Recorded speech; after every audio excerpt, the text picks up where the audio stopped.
You are now listening to Northanger Abbey.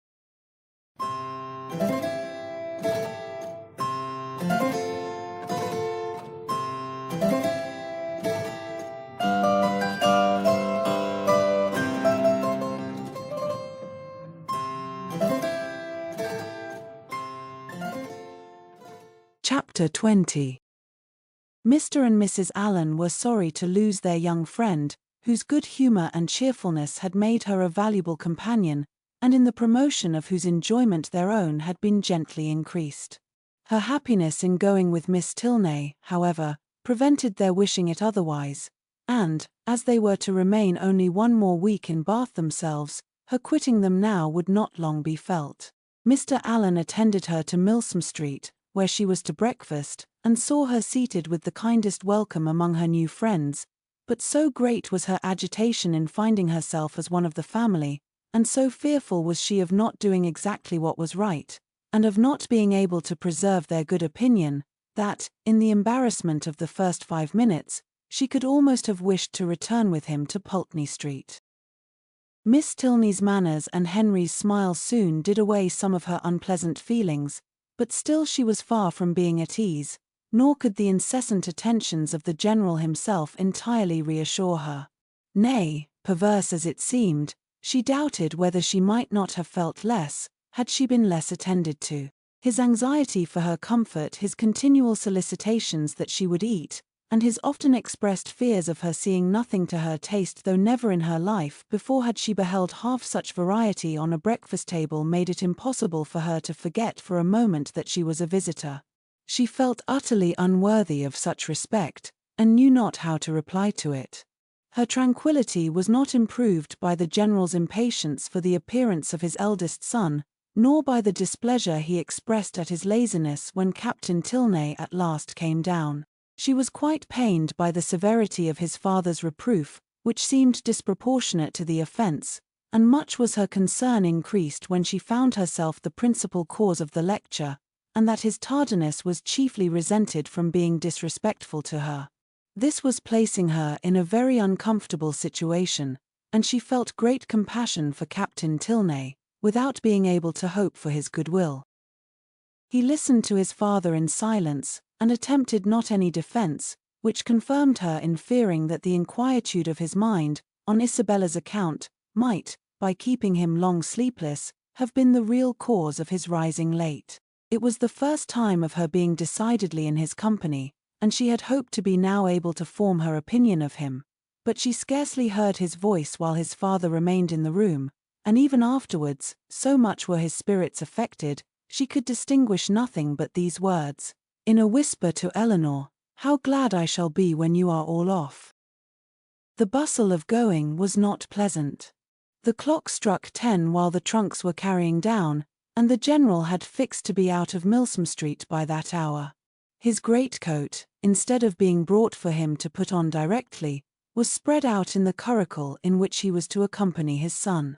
The middle seat of the chaise was not drawn out, though there were 3 people to go in it, and his daughter's maid had so crowded it with parcels that Miss Morland would not have room to sit, and, so much was he influenced by this apprehension when he handed her in, that she had some difficulty in saving her own new writing desk from being thrown out into the street.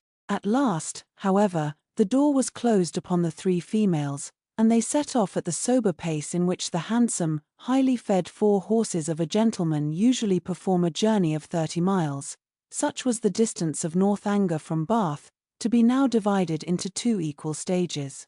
Catherine's spirits revived as they drove from the door, for with Miss Tilney she felt no restraint, and, with the interest of a road entirely new to her, of an abbey before, and a curricle behind, she caught the last view of Bath without any regret, and met with every milestone before she expected it. The tediousness of a 2 hours' wait at Petit France, in which there was nothing to be done but to eat without being hungry, and loiter about without anything to see, next followed, and her admiration of the style in which they travelled, of the fashionable chaise and 4 postilions handsomely liveried, rising so regularly in their stirrups, and numerous outriders properly mounted, sunk a little under this consequent inconvenience. Had their party been perfectly agreeable, the delay would have been nothing, But General Tilney, though so charming a man, seemed always a check upon his children's spirits, and scarcely anything was said but by himself, the observation of which, with his discontent at whatever the inn afforded, and his angry impatience at the waiters, made Catherine grow every moment more in awe of him, and appeared to lengthen the 2 hours into 4. At last, however, the order of release was given, and much was Catherine then surprised by the General's proposal of her taking his place in his son's curricle for the rest of the journey. The day was fine, and he was anxious for her seeing as much of the country as possible. The remembrance of Mr. Allen's opinion respecting young men's open carriages made her blush at the mention of such a plan, and her first thought was to decline it, but her second was of greater deference for General Tilney's judgment. He could not propose anything improper for her, and, in the course of a few minutes, she found herself with Henry in the curricle, as happy a being as ever existed. A very short trial convinced her that a curricle was the prettiest equipage in the world. The chaise and four wheeled off with some grandeur, to be sure, but it was a heavy and troublesome business, and she could not easily forget its having stopped 2 hours at Petit France. Half the time would have been enough for the curricle, and so nimbly were the light horses disposed to move, that, had not the General chosen to have his own carriage lead the way, they could have passed it with ease in half a minute. But the merit of the curricle did not all belong to the horses. Henry drove so well so quietly without making any disturbance, without parading to her, or swearing at them. So different from the only gentleman coachman whom it was in her power to compare him with. And then his hat sat so well, and the innumerable capes of his greatcoat looked so becomingly important. To be driven by him, next to being dancing with him, was certainly the greatest happiness in the world. In addition to every other delight, she had now that of listening to her own praise, of being thanked at least, on his sister's account, for her kindness in thus becoming her visitor, of hearing it ranked as real friendship, and described as creating real gratitude. His sister, he said, was uncomfortably circumstanced. She had no female companion and, in the frequent absence of her father, was sometimes without any companion at all. "But how can that be?" said Catherine. "Are not you with her?" "Northanger is not more than half my home. I have an establishment at my own house in Woodstown, which is nearly 20 miles from my father's, and some of my time is necessarily spent there." "How sorry you must be for that." "I am always sorry to leave Eleanor." "Yes, but besides your affection for her, you must be so fond of the Abbey. After being used to such a home as the Abbey, an ordinary parsonage house must be very disagreeable." He smiled, and said, "You have formed a very favorable idea of the Abbey." "To be sure, I have. Is not it a fine old place, just like what one reads about? And are you prepared to encounter all the horrors that a building such as what one reads about may produce? Have you a stout heart? Nerves fit for sliding panels and tapestry?" "Oh yes, I do not think I should be easily frightened, because there would be so many people in the house, and besides, it has never been uninhabited and left deserted for years, and then the family come back to it unawares, without giving any notice, as generally happens." "No, certainly. We shall not have to explore our way into a hall dimly lighted by the expiring embers of a wood fire, nor be obliged to spread our beds on the floor of a room without windows, doors, or furniture.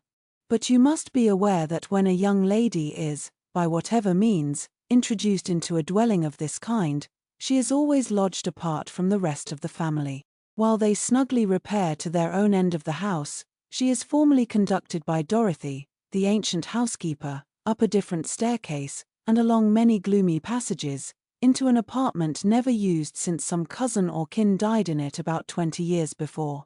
Can you stand such a ceremony as this? Will not your mind misgive you when you find yourself in this gloomy chamber too lofty and extensive for you, with only the feeble rays of a single lamp to take in its size, its walls hung with tapestry exhibiting figures as large as life, and the bed, of dark green stuff or purple velvet, presenting even a funereal appearance? Will not your heart sink within you? Oh, but this will not happen to me, I am sure." How fearfully will you examine the furniture of your apartment? And what will you discern? Not tables, toilettes, wardrobes, or drawers, but on one side perhaps the remains of a broken lute, on the other a ponderous chest which no efforts can open, and over the fireplace the portrait of some handsome warrior, whose features will so incomprehensibly strike you, that you will not be able to withdraw your eyes from it. Dorothy, meanwhile, no less struck by your appearance, gazes on you in great agitation, and drops a few unintelligible hints. To raise your spirits, moreover, she gives you reason to suppose that the part of the abbey you inhabit is undoubtedly haunted, and informs you that you will not have a single domestic within call. With this parting cordial she curtsies off. You listen to the sound of her receding footsteps as long as the last echo can reach you, and when, with fainting spirits, you attempt to fasten your door, you discover, with increased alarm, that it has no lock. Oh, Mr. Tilney, how frightful! This is just like a book. But it cannot really happen to me. I am sure your housekeeper is not really Dorothy. Well, what then? Nothing further to alarm perhaps may occur the first night. After surmounting your unconquerable horror of the bed, you will retire to rest, and get a few hours' unquiet slumber. But on the second, or at farthest the third night after your arrival, you will probably have a violent storm. Peals of thunder so loud as to seem to shake the edifice to its foundation will roll round the neighboring mountains, and during the frightful gusts of wind which accompany it, you will probably think you discern, for your lamp is not extinguished, one part of the hanging more violently agitated than the rest. Unable of course to repress your curiosity in so favorable a moment for indulging it, you will instantly arise, and throwing your dressing-gown around you, proceed to examine this mystery. After a very short search, you will discover a division in the tapestry so artfully constructed as to defy the minutest inspection, and on opening it, a door will immediately appear, which door, being only secured by massy bars and a padlock, you will, after a few efforts, succeed in opening and, with your lamp in your hand, will pass through it into a small vaulted room.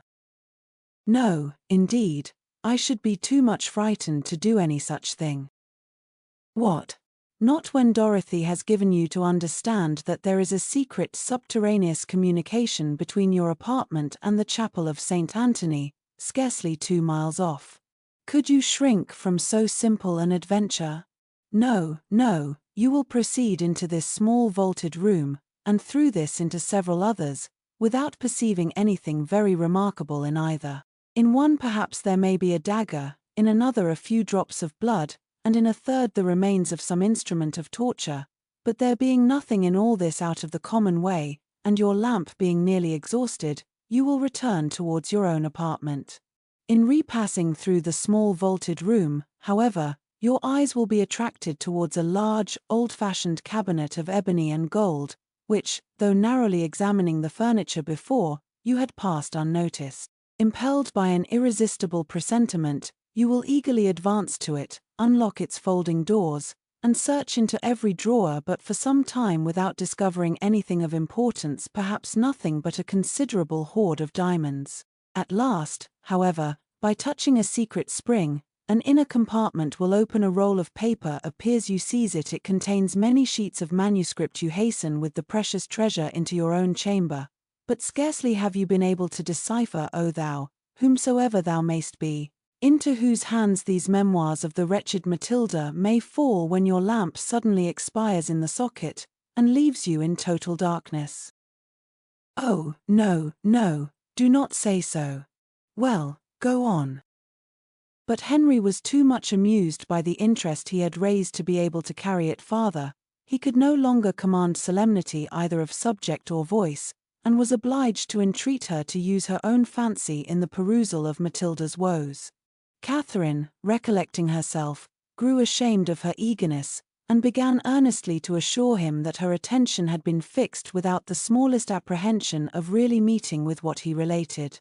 Miss Tilney, she was sure, would never put her into such a chamber as he had described.